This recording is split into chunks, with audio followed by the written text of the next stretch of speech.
Hello friends, welcome to my YouTube channel. तो आज का कथा का विषय है माँ तारा की शरण में एकादशी की रहस्यमय रात्रि। एक अनाथ बालक, एक गुप्त साधना और एकादशी की रात में घटा ऐसा चमत्कार जिससे पूरे ग्राम की किस्मत बदल गई। श्रावण शुक्ल एकादशी की विशेष कथा। श्रावण मास का पावन समय था। चारों ओर हरियाली, मंदिरों में घंटे और भक्तों के मुख से हरि ओम की ध्वनि गूंज रही थी। लेकिन एक जगह थी जहां इस भक्ति के वातावरण से बिल्कुल विपरीत एक डरावनी, सुनसान एवं अभिशप्त धरती पड़ी थी। रुद्रपाट गांव।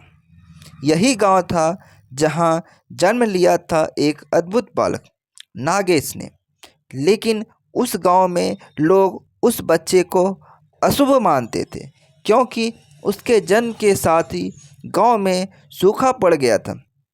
पशु मरने लगे थे और मंदिरों के दीपक स्वयं बुझने लगे थे।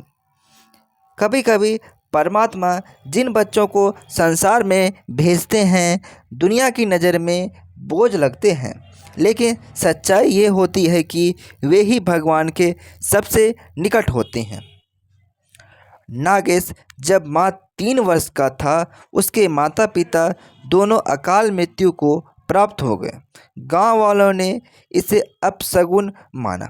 उसका पालन पोषण एक बूढ़े बाबा करते थे, जो स्वयं भी बाहर से आए थे और गांव की सीमा पर एक टूटे फूटे मंदिर में रहते थे। मंदिर किसका था कोई नहीं जानता था, पर वहाँ एक काले पत्थर की मूर्ति थी, अर्धनग्न, जटाधारी, रक्त मुक्त नेत्रों वाली माँ तारा। नागेश हर दिन उस मूर्ति के पास घंटों बैठा रहता, बिना बोले, बिना हिले। धीरे धीरे उसकी भक्ति, उसकी मौन तपस्या उस देवी मूर्ति को जैसे जीवंत करने लगी। गांव में यह भी बात फैल गई कि नागेश के पास कुछ तांत्रिक शक्तियां हैं। लोग डरते थे, उससे दूर रहते थे। श्रावण शुक्ल दशमी की रात, जब पूरा गांव अपने खेतों की चिंता में डूबा था, उस रात नागेश को एक स्वप्न आया। स्वप्न में वही देवी मूर्ति जिसे वह हर दिन देखता था, अब जीवंत होकर बोली, नागेश, अब समय आ गया है। एकादशी की रात्रि मेरी साधना पूरी होगी। तू मेरे नाम का यज्ञ करेगा और उस यज्ञ से गांव को मुक्ति मिलेगी। स्वप्न से जागकर नागेश रो पड़ा। एक 13 वर्ष का बालक, ना गुरु, ना साधना की विधि, ना वेद, ना मंत्र, परंतु मन में माँ का आशीर्वाद था। उसके अगले दिन एक छोटी सी वेदी बनाई, एक लकड़ी का दीपक, थोड़ा सा घी और एक पुराने वस्त्र से यज्ञ की शुरुआत की। श्रावण शुक्ल एकादशी की रात्रि। आकाश में बादल थे, बिजली चमक रही थी, लेकिन ना वर्षा थी ना हवा। गांव में अजीब सा सन्नाटा छा गया। नागेश ने बिना किसी मंत्र के केवल मौन ध्यान से माँ तारा की साधना शुरू की। लगभग 3 घंटे तक कुछ नहीं हुआ, लेकिन जैसे ही रात्रि का तीसरा पहर, मतलब कि सुबह के 3 बजे हुए, मंदिर के चारों ओर एक नीली आभा फैल गई। वो भी आभा धीरे धीरे यज्ञ की वेदी तक पहुंची और नागेश की आंखें बंद हो गई। तेरी तपस्या सफल हुई नागेश, माँ की वाणी गूंजी। अब देख तेरा गांव कैसे पुनर्जीवित होता है।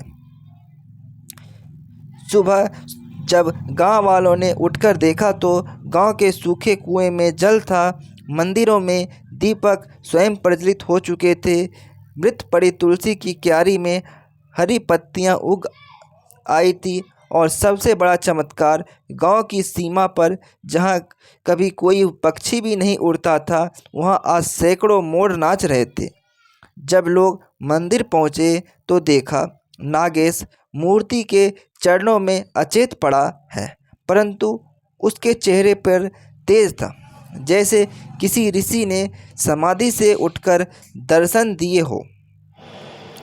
नागेश अब सिर्फ गांव का नहीं, माँ तारा का साक्षात पुत्र हो गया। गांव वालों ने माँ तारा की मूर्ति को अब पहली बार देखा। उनकी आंखों से आंसू बह निकले। जिसे वो अपशगुन समझते थे वही उनका उद्धारक बन गया। नागेश को अब तारानंद कहा गया। उसके तप से जो मंदिर जागृत हुआ, वहाँ हर एकादशी को आज भी विशेष आरती होती है। वहाँ लिखा है, जिन्हें हम धिक्कारते हैं वे ही परमात्मा के सबसे निकट होते हैं। श्रावण शुक्ल एकादशी की ये कथा सिर्फ नागेश की नहीं, हम सब की है। जब संसार की आलोचना से ऊपर उठकर भक्ति में लीन हो जाते हैं, तभी माँ हमें स्वयं उठाती है। तो आपको यह कथा कैसी लगी ज़रूर बताइएगा। Thanks for watching my videos.